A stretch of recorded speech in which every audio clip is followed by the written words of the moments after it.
টাকা 5 টাকা দিতে পারবেন? আমি কিন্তু কথা কই 5 টাকা দেবেন, কিন্তু আমি কিন্তু 5 টাকাও দেবো না।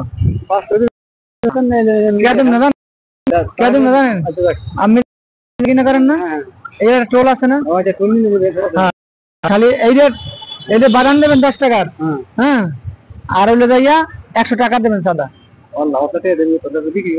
কত দিতে পারবেন? কত? আমরা আরে এরকম কোন কথা কইলে আমরা তো এলাকার পোলাপান, কেউ নাই না সাদা। না না, আমরা এই ঢাকা শহরে আমরা 1 টাকা বেশি সাদা নেই। তাই তাই আমার হালে 100 টাকার বাদাম টাকা দেবো না। টাকা দেবেন না? না, ইয়া করেন, না সময় নষ্ট করে না, এটা সত্য কথা যেটা, নাইলে আপনি এই এলাকায় বাঁচতে পারবেন না। এমনি বলতেছেন কথা বলতেন না? হ্যাঁ, আমি তো অযথা বলতেছেন না, অযথা বলতেছি না। এই লবণে কি দিয়েছেন? এটা তো বিষ দিয়েছেন মনে হয় না? মরিচের হয়, এটা তো অবৈধ, এটা তো আমার বিএসটির অনুমতি আছে। আরে ঠিক আছে, শুকনো মরিচ, এটা কি সরকারের আমার অনুমতি আছে এটা বেচার জন্য? সরকার আমার অনুমতি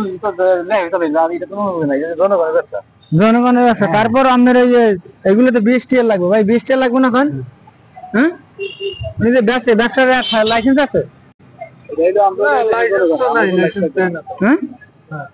আমরা এলো এই দেশের লাইসেন্স ছাড়া ব্যবসা করে রইলো ভাই। আপনি দেশের বাড়ি কই? ব্রাহ্মণবাড়িয়া। নাম কি আপনার? আমার নাম জহিরুল ইসলাম। জহিরুল ইসলাম।